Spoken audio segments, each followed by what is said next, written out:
In this tutorial, I will show you painting a still life in a loose watercolor style.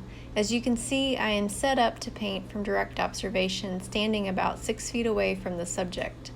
For this video, I'll focus on the two onions. I selected onions because they are building off of the spherical egg form in the previous tutorial, providing more variation in terms of color and texture. Once I have my contour drawing and composition in place, I'm ready to begin applying washes. I'm starting with a gray-violet for the background, using an oval mop brush to loosely apply a wash to represent the areas of fabric and shadow. After rinsing the brush, I'm going back into the wash with water to dilute and diffuse the wash further to slightly model the tone. If at any time I reach too far with the brush, I can blot with a paper towel for a quick correction. You'll notice I'm starting this painting with the background first, tracing around the two onions. As I reload my brush, I'm adding more violet to the mix for more variation. For these washes representing the fabric, violet and a gray violet represents areas in shadow, and I'm keeping these areas soft, working wet into wet.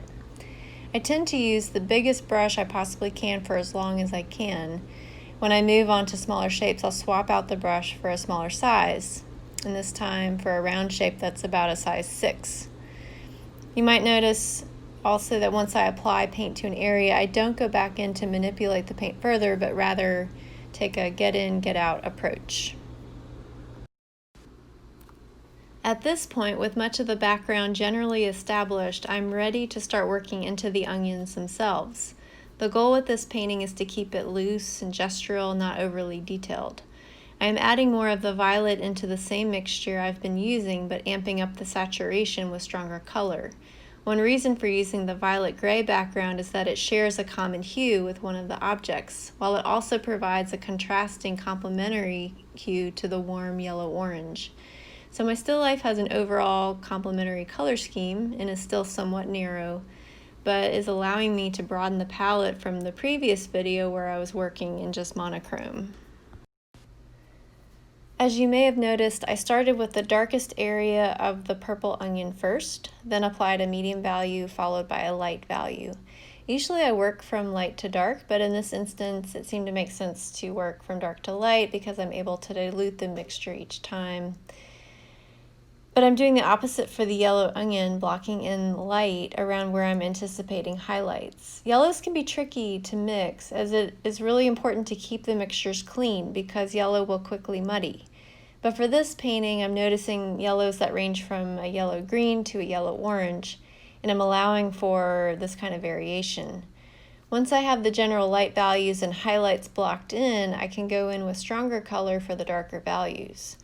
Once applying a small amount to the painting, I can go in with only water then on the brush to pull the color out from that source on the paper, shaping tonal shifts.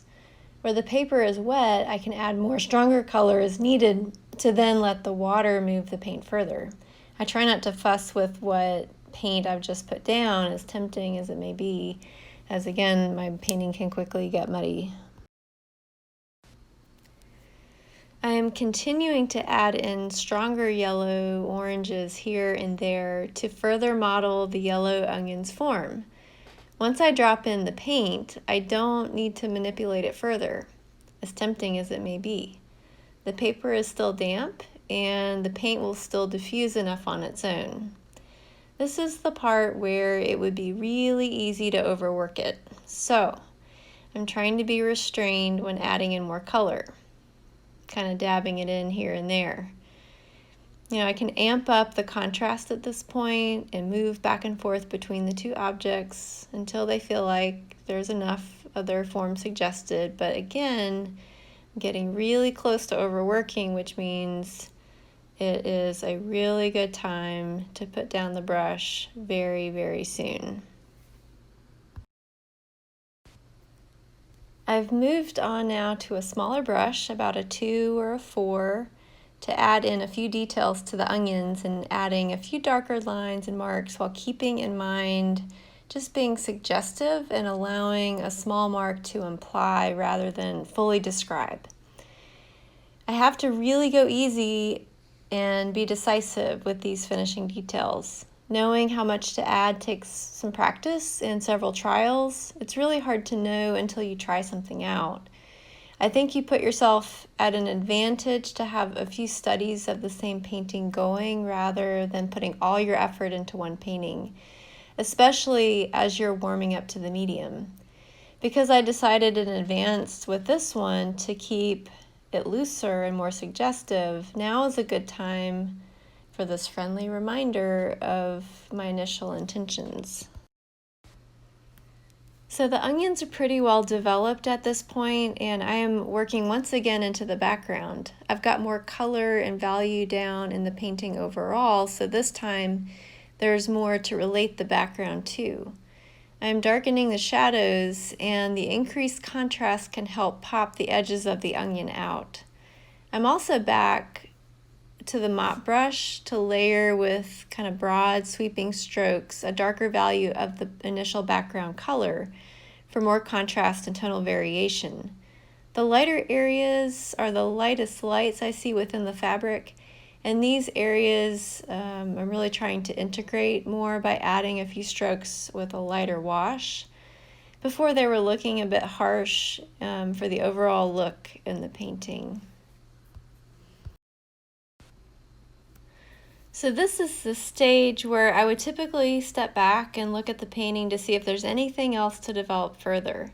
One thing I haven't addressed is the patterning of the fabric itself.